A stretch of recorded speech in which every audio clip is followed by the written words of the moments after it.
To study the book of prophet, it is important to discern the speakers.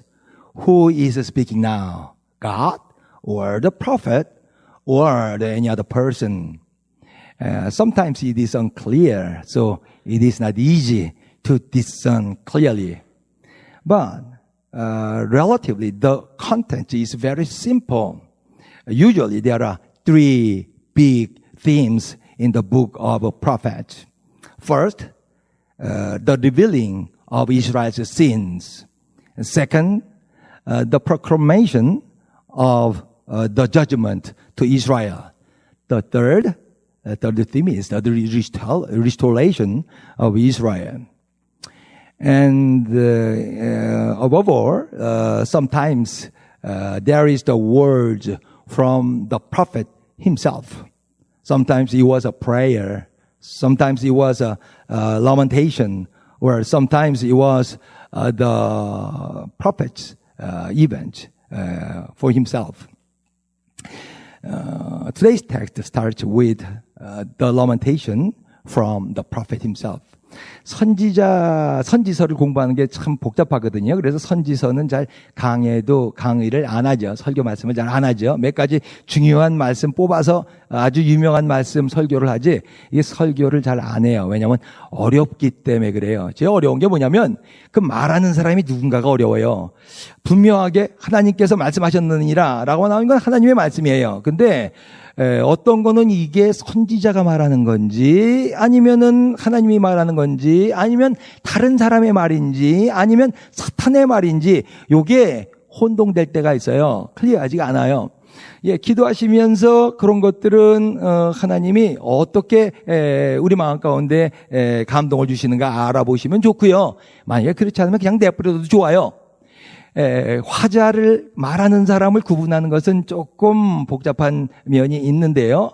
어떤 때는 우리 금요일날 배웠죠. 지난 금요일날 19절, 8장 19절 한 절에는 세 사람의 말하는 게 나오거든요. 그걸 이렇게 하나씩 이렇게 구분한다는 게 아주 날카롭지 않으면 잘 되지가 않습니다. 근데 내용은요, 선지서의 내용은 어떻게 보면 심플해요. 세 가지 주제가 나와요. 첫 번째 무슨 주제가 있냐면은 하나님께서 이스라엘 백성들의 죄를 고발하는 거예요. 그 죄의 모습이 자꾸 나와요. 이러한 법으로, 이러한 모습으로 나오고, 이러한 모습으로 나오고, 너희들이 이렇게 잘못했어. 죄를 고발하시는 장면이 예언서의, 선지서에 계속 나오죠. 두 번째 주제는 뭐냐면, 그렇기 때문에 내가 너희들을 심판한다라는 거예요. 그거의 두 번째 주제예요. 내가 이런 모습으로 심판한다. 북쪽에서 이런 나라들이 온다. 너희들의 나라가 어떻게 멸망한다. 너희들이 어떻게 굶주릴 것이다. 그 멸망하는 모습이요, 심판당하는 모습을 자세하게 그려놨어요. 세 번째 주제가 또 있어요. 거기서 끝나지 않고 하나님이 다시 회복시키세요. 멸망한 나라를 다시 회복시키는 리스토레이션. 이것이 선지사의 세 가지 주요한 주제입니다. 여기에 또 하나가 첨가되는 게 있는데, 선지자 개인의 일들이 첨가가 돼요. 특별히 예레미야에는 많아요. 예레미야는 자신의 기도, 자신의 감정, 자신이 겪었던 이 일들을 예레미야는 이 예레미야서에 쓰고 있기 때문에 어떻게 보면 좀 자서전 비슷하게 읽을 수 있는 게 예레미야서입니다. 오늘 본문도 예레미야의 그 한탄으로, 어떻게 보면 기도로 시작하고 있어요. 자, 1장 1절 다시 한번 읽어보십시다. 시작. 아니야. sorry. 오늘 9장 1절인데. 내가 1장 1절 여기었구나. 정신없네요. 9장 1절이에요. 미안해요. 시작. 어찌하면 내 머리는 물이 되고 내 눈은 눈물 근원이 될고 죽임을 당한 딸 내 백성을 위하여 주야로 울리로다. 근데 예레미야 말이에요. 지금 자기 탄식입니다. 눈물의 선지자라고 그렇게 얘기해요. The prophet of tears. 왜냐하면 잘 울기 때문에 그래요. 예레미야는요. 10절에도 보면 눈물을 흘린다는 말이 나와요. 또 예레미야의 애가에 보면 계속 내가 강같이 눈물을 흘리로다 그러면서 우는 장면이 나와요. 그냥 하나님의 말씀만 전달하지 않았다는 거예요. 눈물을 흘리면서 중보했다는 거예요. 왜 울까요? 왜요? 앞으로 당할 하나님의 저지먼트, 하나님의 심판이 아주 엄중하거든요. 근데 백성들은요, 너희들 그렇게 살면은 망해, 하나님이 매를 때린다, 그렇게 말해도 천둥들은 듣지를 않아요. 답답해요. 예레미야는요, 선지자들은 답답해요. 말하는 게요, 말을 듣지 않기 때문에. 할 수 있는 일은 뭐예요? 그래서요, 우는 일이에요. 울 수밖에 없어요. 하나님은 이 말을 하라 그러는데 백성들은 듣지 않아요. 울 수밖에 없겠지요. 마음을 들여서 지금 기도하고 있는 모습이에요. 하나님의 말씀을 마음을 들여서 지금 전파하고 있는 그 예레미야의 모습이에요. 이 시대에 이런 중보자들이 많기를 간절히 바랍니다. 정말 하나님을 믿는 사람이라면 이 시대의 중보자들입니다. 신자는 하나님이요, 그리고 불신자요, 안 믿는 사람들이요, 그 가운데 있는 사람을 신자 그래요. 그렇기 때문에 중보자가 돼야 돼요. 정말 하나님을 믿는다면 하나님과 불신자 사이에 중보자가 돼야 되는 것이죠. 진정한 중보자라면은 이 칸팍한 시대를 바라보면서 울지 않을 수가 없어요. 호레이스 언더우드요, 최영 목사 108년 선배예요. 1885년에 조선 땅에 선교사로 왔거든요. 그때 쓴 기도문이 있어요. 초창기에 쓴 기도문이요, 보이지 않는 조선의 마음이라는 기도문이요. 거기에서 그렇게 처음에 썼어요. 주여, 지금은 아무것도 보이지 않습니다. 주님, 메마르고 가난한 땅, 나무 한 그루 시원하게 자라오르지 못하는 있는 땅에 저희들을 옮겨와 심으셨습니다. 그 넓고 넓은 태평양을 건너서 어떻게 건너왔는지 그 사실이 기적입니다. 주께서 붙잡아 뚝 떨어뜨려 놓으신 듯한 이곳, 지금은 아무것도 보이지 않습니다. 보이는 것은 고집스럽게 얼룩진 어둠뿐입니다. 어둠과 가난과 인습에 묶여있는 조선 사람들 뿐입니다. 그들은 왜 묶여있는지도, 고통이라는 것도 모르고 있습니다. 고통인 줄 모르는 자에게 고통을 벗겨주겠다고 하면 의심부터 하고 화부터 냅니다. 그 말이에요. Lord, nothing is visible at this moment. Lord, you have planted us on this barren and poor land where not even a single tree can grow tall enough. It is such a miracle that we could come to this land across the wide Pacific Ocean. Nothing is visible, though in this land on which we seem to have been dropped off by your hand. Only stubbornly stained darkness can be seen. Only Korean people chained with poverty and superstition can be seen. They don't even know why they are chained, what a suffering is. They just distrust us and express anger to us as we tell them how to take off their suffering, which is not suffering to them. 지금 언더우드 선교사는요, 한국에 와서 답답한 거예요. 예. 하나님이 살아계신 하나님이 있는데 그 뜰 때문에 죄짐 가운데 고생하고 있는 이 조수 사람들을 위해서 기도를 하고 있는데, 복음을 전하는데 받아들이지 않는 거예요. 오히려 양놈이라고요, 양귀신이라고요, 그렇게 놀리고 돌 던지고요, 예, 막 침 뱉고요, 그렇게 모욕을 하죠. 이 시대예요. 그 시대에 이 중보자 호레이스 언더우드, 울 수밖에 없는 거지요. 여러분들에게 중보자의 마음이 있기를 주의 이름으로 축원합니다. 예, 중보자의 마음이요. 부족하지만 우리 수요일 날 저녁에는 8시 반부터 한 30여 분간 계속 이 사회를 위해서, 또 우리 교회를 위해서, 또 믿지 않는 태신자들을 위해서 기도합니다. 여러분 함께 오셔서 기도할 수 있기를 간절히 바랍니다. 3절부터는요, 하나님이 이스라엘 죄를 고발하는 장면이 나와요. 하나님을 화나게 하는 죄가 있는데 무슨 죄 때문에 하나님은 이스라엘 백성들에게 그렇게 화나하시는 건가? 3절이요. 같이 읽어보십시다. 시작. 여호와의 말씀이니라. 그들이 화를 당김같이 그들의 혀를 놀려 거짓을 말하며 그들이 이 땅에서 강성하나 진실하지 아니하고 악에서 악으로 진행하며 또 나를 알지 못하느니라. 말하죠. 혀, 예, 말을 말하는 거예요. 혀를 놀린다, 예, 화를 당기는 것처럼요. 이렇게 목표가 있다는 거예요. 화를 당기는 것은 목표가 있거든요. 사람을 죽이는 거거든요. 그 목표물을 죽이는 것이죠. 화를이요. 예, 혀 놀림도 목표가 있는데 그게 뭐냐면 거짓말이에요. 악에서 악으로 진행한다 그래요. 거짓말은 계속된 거짓말을 하게 돼 있어요. 바늘도둑이 소득된다고요? 조그만 거짓말이 계속 큰 거짓말이 돼요. 왜 그런가요? 조금 이따 여러분들에게 말씀드리겠습니다.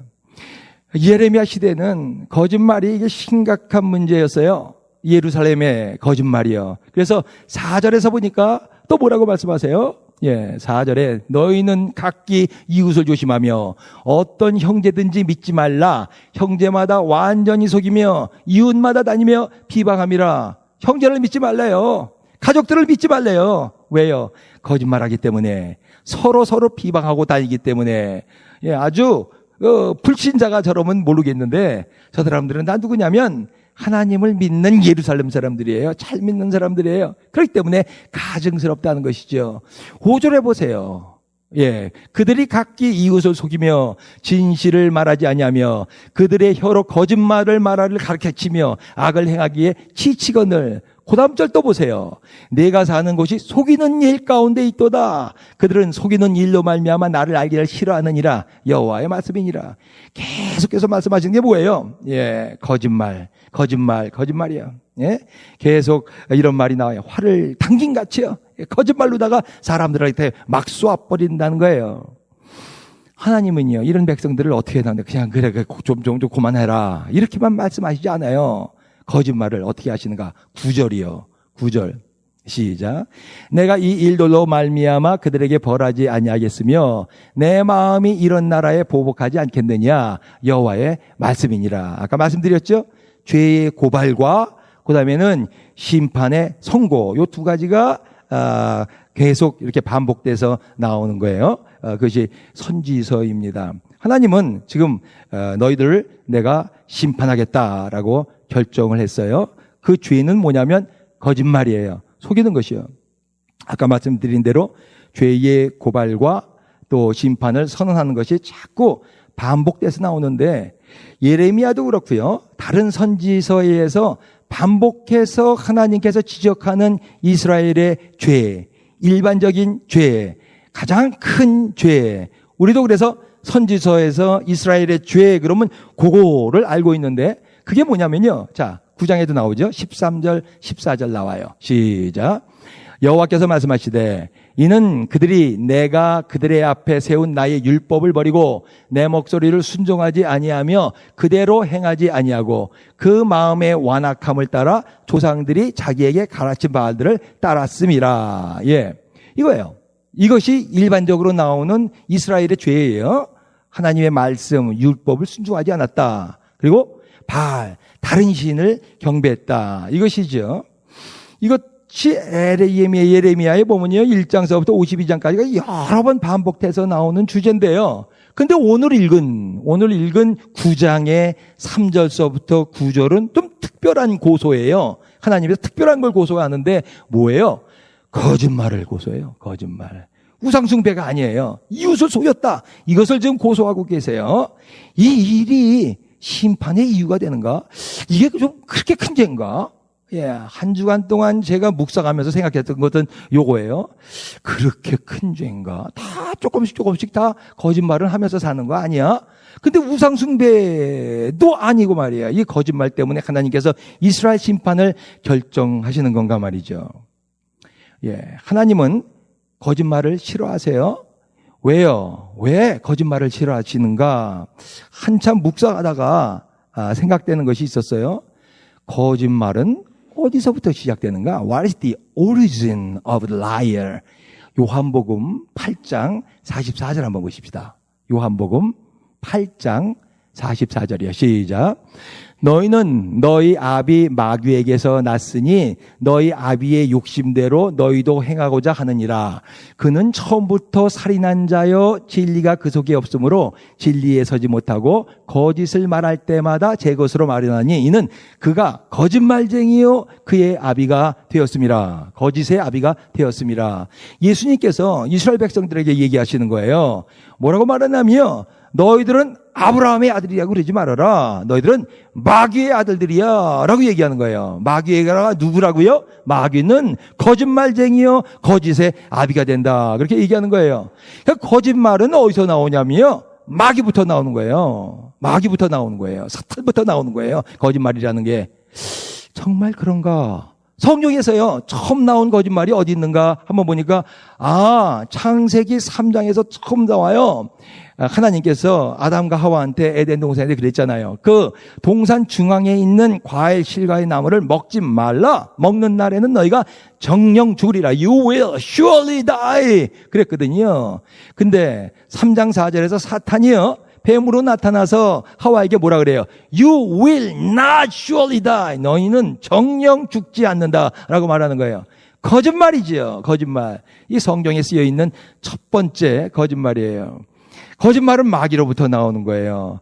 그래서 예수님은 그 본질을 얘기하는 거예요. 마귀의 본질. 이거는 거짓말이야. 속이는 자야. 이게요, 창세기서부터 마지막 요한계시록까지 계속 인간을 속여옵니다. 마귀가요. 그래서 요한계시록 20장이에요. 요한계시록 거기가 마지막이죠. 거의 마지막 장에 하나님께서 이 사단 마귀를 1000년 동안 무적행에다 감금시켜 버리세요. 에비스예요. 거기다가 감금시켜. 거기에 왜 감금시키는 이유가 나와요. 20장 3절에 보니까 만국을 미혹하지 못하게 해서 하나님께서 마귀를 에비스에다가 감금시키는 거예요. 그다음에 마귀가 없어지니까 이 지상에는 1000년 왕국이요, 정말 아름다운 왕국이 되지요. 그 후에요, 하나님께서 이 마귀를 잠깐 풀어주세요. 왜 풀어주시는지는 잘 모르겠는데요, 한번 풀어주시는데, 그 마귀가 그러면 1000년 동안 회개를 했는가? 사람들을 속이고 미혹하는 이 일에서 벗어났는가? 계시록 20장 7절 8절 한번 읽어보겠습니다. 시작. 1000년이 참에 사탄이 그 옥에서 놓여 나와서 땅의 사방 백성 곧 곡과 마곡을 미혹하고 모아 싸움을 붙이리니 그 수가 바다의 모래 같으니라. 1000년 동안 회개했는 줄 알았는데, 근신하면서 이 사단 마귀가 달라졌는 줄 알았는데 뭐예요? 또 나와서 또 미혹하잖아요, 사람들이요. 이게 사단 마귀예요. 마귀의 본질이에요. 본질을 항상 성경에서는 얘기하고 있죠. 그래서요, 10절에 보니까 하나님은요, 이 미혹하는 마귀를 영원 불못에 이제 가두어 버려요. 그것이 끝이에요. 마귀의 속성은 뭐예요? 꼭 아셔야 돼요. 거짓말이에요. 속이는 거예요. 자, 지금 우리가 살고 있는 이 세상은 누가 지배하고 있어요? 어둠의 영이에요. 마귀가 지배하고 있고 사단이 지배하고 있거든요. 그래서 사도 바울이 에베소서 6장 12절에서 그렇게 말하는 거예요. 우리의 씨름은 혈과 육에 대한 것이 아니요, 정사와 권세와 이 어둠의 세상 주관 자들과 하늘에 있는 악의 영들에게 대함이라, 그렇게 얘기했죠. 신자는 깨어있지 않으면요, 이 어둠의 영에 사로잡히게 돼 있습니다. 거짓의 영에 사로잡히게 돼 있어요. 그래서 혀를 놀리면 늘 거짓말을 하게 돼요. 이게 거짓말인지도 모르고 하는 거예요. 자연스럽게 아주 이 정도는 뭐 별거 아니라고 생각하면서 하는 거짓말들이요. 그들의 혀는 죽이는 화살이요. 그렇게 9장 8절에서 얘기하고 있어요. 그렇기 때문에 이 세상은 지금 거짓말 천지예요. 거짓말 천지예요. 성공한 사람도 그렇고, 지성인들도 그렇고, 뭐 정치가들도 그렇고, 사업가들도 그렇고요. 닉슨, 클린턴, 뭐 트럼프 다 보세요. 뭐 때문에 걸렸는가요? 김정일, 김정은 뭐 다 보세요. 뭐 하고 있는가요? 다 거짓말이에요. 다 거짓말이에요. 제가 구글 빅데이터 분석가 스티븐슨 데이비더위치인가요? 데이비더위치. 그 사람의 책을 여러 번 소개해드렸어요. 한번 꼭 읽어보라고 권해드리고 싶어요. Everybody lies. 이 사람은 성경적 관점에서 쓴 게 아니에요. 사람들이 다 거짓말을 하고 있다. 페이스북 있잖아요. 페이스북과 구글을 검색하면서 이렇게 얘기해요. 페이스북에는 삶의 잘못된 이미지들, 이런 것들만 올려놓는다. 왜곡된 시각, 거짓말들만 페이스북에 있다는 거예요. 구글 검색은 이 사람은 뭐라고 말하냐면 디지털 고해소라고 이렇게 얘기해요. confession place, 디지털 confession place. 구글은요, 거기에는 다 나와 있어요. 거기에는 우리 인간이 정말 뭘 바라고 있는 건지요. 이 사람이 지금 구글 빅데이터를 분석하면서 쓴 책이에요. 예를 들어서요, 남편, 내 남편이라는 걸 검색하면요, 페이스북에는 뭐라고 나올까요? 최고야, 자상해, 가장 친한 친구야, 큐트, 이런 말들이 나와요. 구글을 검색하면요, 나의 남편이요, 거기를 분석하니까 뭐 나와요? 성가셔, 얼간이 같으니라고, 바보 같아, 어떻게 이혼하지? 예, 이런 말들이 나와요. 예, 틀리다는 거예요. 페이스북과 구글이 나오는 거예요. 여행을 하는데요, 구글에서는 뭐를 칠까요? 예, 어떻게 하면 값싼 모텔, 값싼 호텔에 들어갈 수가 있는가를 쳐서 찾아요. 페이스북엔 뭐가 올라갈까요? 고급 호텔에 있다고 사진 찍어서 올려요. 예. 그거예요. 거짓말이에요. 거짓말이요. 사람들이 이렇게 거짓말한다는 거예요. 여론조사요? 거짓말이에요. 여론조사는요. 빅데이터가 진실을 말해준다는 거예요. 예, 지난번 미국 대통령 선거 때 여론조사에서 사람들이 누굴 지지한다 그랬어요? 힐러리 클린턴 지지한다 그랬어요. 다 믿었어요. 힐러리가 대통령이 될 거라고요. 근데 이 데이비드 스미츠는 알았어요. 빅데이터 분석해 보니까 아니야. 약간 트럼프가 더 높아. 트럼프가 대통령이 될 거라고 얘기를 했어요.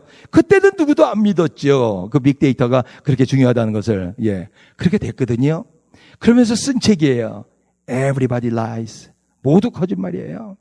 인간은 거짓말이 있어요. 크리스찬은 다르겠지. 그래도 하나님 믿는 사람들인데 거기에 나와 있는 거 하나만 더 부끄럽지만 인용을 할게요. 하나님을 언급하는 신자요, 비신자보다도 돈 안 갚을 채무 불이행률이 2.2배가 높대요. 예. 하나님 맹세하는데 꼭 내가 이 돈 갚을 거야 라는 사람은요, 하나님 말 안 하는 사람보다 배나 더 안 갚을 확률이 많다는 거야. Everybody lies. 예. 이 세상은 다 거짓말하는 세상이 됐어요. 왜요? 당연해요. 이 세상은 마귀가 지배하고 있기 때문에 그래요. 거짓의 영이요, 거짓의 압이요. 예, 그렇기 때문에 everybody lies. 당연한 결론이에요. 지금 9장 우리가 읽은 3절서부터 6절 거짓말하는 세상이 됐다는 거예요. 활을 당긴 같이 거짓말을 막 사람들한테 쏘아댄다는 거예요. 온 하나님의 백성들이 다 온통 사단 마귀에 사로잡혔다는 거예요. 그렇기 때문에 하나님이요, 요 거짓말 때문에 너희들을 심판하지 않을 수가 없다는 거예요. 마귀의 영에 잡혔기 때문에. 거짓말한다면 거짓의 영에 지금 잡혀 있는 거예요. 이 세상의 영이에요. 사단의 영, 어둠의 영이에요. 이단들은 뭐예요? 거짓의 영이 만든 거예요. 신자들은 너무나 잘 속지요. 예. 어떻게 살아야 되는가? 이 거짓말 천지인 세상에서 우리는 어떻게 살아야 되는가? 3절 다시 한번 읽어볼까요? 3절 후반절 또 6절 후반절 읽으면서 공통되는 후렴을 한번 찾아보세요. 시작. 여호와의 말씀이니라. 그들이 활을 당긴 같이 그들의 혀를 놀려 거짓을 말하며 그들이 이 땅에서 강성하나 진실하지 아니하고 악에서 악으로 진행하나 또 나를 알지 못하느니라. 자, 6절이요. 내가 사는 곳이 속이는 일 가운데 있도다. 그들은 속이는 일로 말미암아 나를 알기를 싫어하느니라. 여호와의 말씀이니라. 왜 거짓말이 난무하는가요? 왜 속이는 일들이 이렇게 많은가? 이런 세상 가운데서 우리는 어떻게 살아야 되는가? 하나님을 알아야 돼요.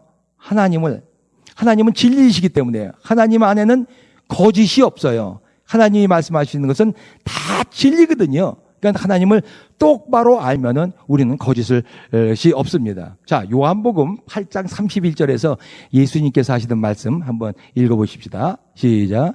그러므로 예수께서 자기를 믿은 유대인들에게 이르시되 너희가 내 말에 거하면 참 내 제자가 되고 진리를 알지니 진리가 너희를 자유롭게 하리라. 이거 연세대학교 표어죠. 너희가 붙어요. 시작. 너희가 내 말에 거하면 참으로 내 제자가 되고 진리를 알지니 진리가 너희를 자유롭게 하리라. 다시 한번요. 시작.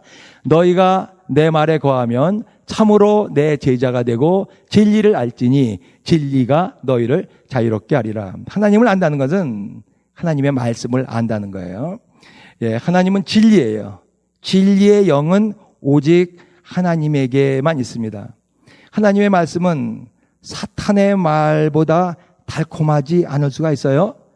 좀 딱딱할 수 있어요. 예, 재미가 없을 수도 있어요. 그렇지만 하나님의 말씀은 진리예요. 거기엔 거짓이 없어요. 거기에 생명이 있습니다. 이 하나님의 말씀을 붙들고 사실 수 있길 주의 이름으로 축원합니다. 하나님의 말씀만 진실해요. 하나님의 말씀. 하나님은 그렇게 말씀하신 것을 꼭 지키시는 분이에요. 내가 메시아를 보내겠다. 그 약속이요. 그게 가능이나 해요. 예. 처녀의 몸에서 잉태해서 난다는 게 그게 가능이나 해요. 예. 근데 성취가 됐잖아요. 성령을 내가 보내겠다. 남종과 여종에게 내가 성령을 보내겠다. 성취가 되잖아요. 예. 내가 다시 이 땅에 오리라는 제 이름의 약속 분명히 성취가 됩니다. 내가 너희들에게 부흥을 보내겠다. 리바이벌에 대한 약속이요. 반드시 하나님께서 성취가 됩니다. 하나님은 가장 믿을만한 분이에요. 여러분, 하나님을 믿으면 다 같이 아멘 하십시다. 예, 다시 한번요. 하나님을 믿으면 아멘 하십시다. 나는 하나님을 믿습니다. 시작. 다시 한번요. 나는 하나님을 믿습니다. 자, 우리가 하나님을 믿으면요. 우리는 어떻게 살아야 되냐면요. 믿음을 말해야 돼요. 믿음의 말을 하면서 살아야 돼요. 특별히 우리가 살고 있는 이 어두운 상황 가운데서요. 부정적인 상황 가운데서 사단 마귀는 자꾸 와서 우리를 어둡게 만들거든요. 자꾸 우리를 부정적으로 만들거든요. 사도 바울에게도 그렇게 얘기하거든요. 내가 이방 사람들에게 복음을 전파한다고? 젠타일들에게? 안 돼. 너 얼마나 방해를 많이 받았니? 너 그러다 죽는다. 너 지금 어디에 있니? 감옥 속에 있잖아. 내가 무슨 복음을 전파한다 그래? 사단의 말이에요. 사단의 말. 사도 바울은 감옥 속에서요. 로마 감옥 속에서 정말 왜 이렇게 되는 일이 없을까? 내가 열심히 복음을 전파하는데 왜 되는 일이 없이 난 이게 고생만 하는 것일까? 이렇게 얘기하지 않았어요. 빌립보서 4장 13절 다 같이 읽고 암기합시다. 시작. 내게 능력 주시는 자 안에서 내가 모든 것을 할 수 있느니라. 다시 한번요. 시작. 내게 능력 주시는 자 안에서 내가 모든 것을 할 수 있느니라. 감옥소에서요. 복음 전파하다가 감옥소에 갇혔는데 지금 부정의 말을 안 해요. 믿음의 말이에요. 믿음의 말이요. 예. 이 시대 살면서 우리는 이런 믿음의 말을 많이 해야 돼요. 이사야 시대에도요. 예, 어둠이 짙게 깔린 시대였었어요. 아수르가 다 지금 중동 지방을 침공하고 있었던 때예요. 그때 하나님께서 이사야 선지자를 통해서 무슨 말씀을 합니까? 잘 아는 말씀 41장 10절 말씀 우선 암기해 보십시다. 시작. 두려워 말라 내가 너와 함께함이라. 놀라지 말라 나는 네 하나님이 됨이라. 내가 너를 굳세게 하리라. 참으로 너를 도와주리라. 참으로 나의 의로운 손으로 너를 붙들리라. 하나님의 말씀이에요. 하나님은 우리에게 부정적인 말씀을 하시는 게 아니라 믿음의 말을 하도록 합니다. 여러분 입술에서 이 믿음의 말이 계속 나오실 수 있길 주의 이름으로 축원합니다. 믿음의 말을 하면 그 말대로 돼요. 다윗은 오랫동안 도피자 생활을 했잖아요. 도망다녔잖아요. 상황이 굉장히 힘들거든요. 그 상황을 하나님께 아뢰지요. 시편 13편 1절로 2절 한번 읽어보십시다. 지금 얼마나 다윗이 힘든 상황 가운데 있나요? 시작.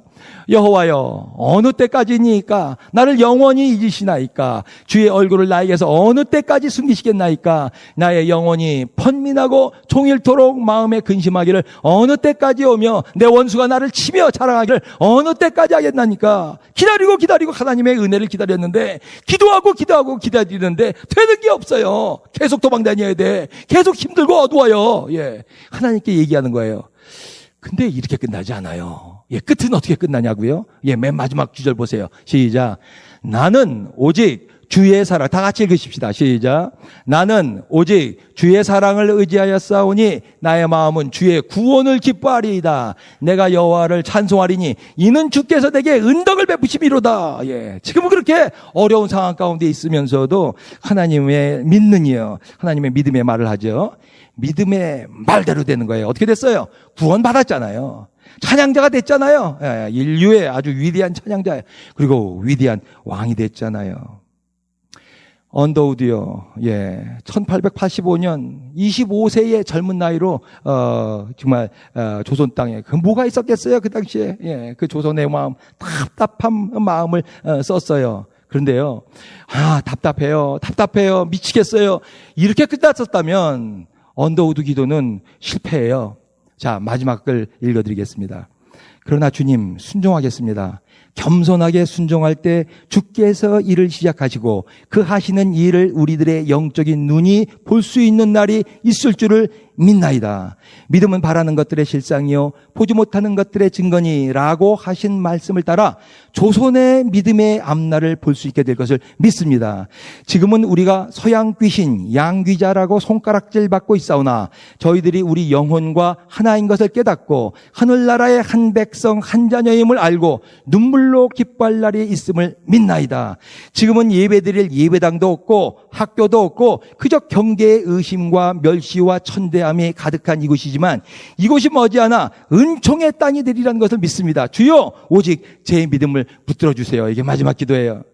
Yet, Lord, we will obey. We believe that you begin your work as we humbly obey, and that the day will come when our spiritual eyes will see your work according to your words.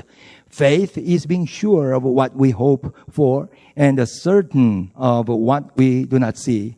We believe that we will see the future of the faith of Korea, although we are as if standing on a desert with bare hands. Although we are condemned to be Western devils, we believe that the day will come when they will rejoice with tears, realizing that they are one with our spirit in Christ, and that we all have one kingdom and one Father in heaven.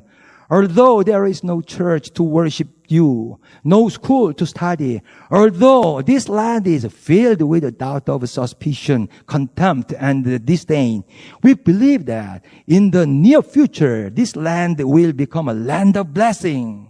믿음의 말이에요. 믿음의 말이요. 예. 믿음의 말대로 됐잖아요. 믿음의 말대로. 연세대학교 세워서 정말 세계적인 대학 만들었잖아요. 가는 곳곳마다 교회들 세워서 정말 세계에서 정말 남들이 부러워하는 그런 기독교 국가 되지 않았습니까? 오늘 본문은 하나님이 이스라엘 백성들의 죄를 고발하는 장면인데 색다른 죄를 고발하시는 것을 볼 수가 있었어요. 대부분 우상 숭배와 율법 지키지 않은 죄를 고발했는데 오늘 본문에서는 거짓말하는 혀를 고발하셨습니다. 그리고 심판을 선고하셨어요. 왜요? 거짓말은 작든 크든 마귀의 영이 들어가서 역사하기 때문에 그렇습니다. 신자는 믿음의 말을 해야 됩니다. 여러분의 인생은 여러분의 입에서 나오는 믿음의 말대로 됩니다. 기도하겠습니다.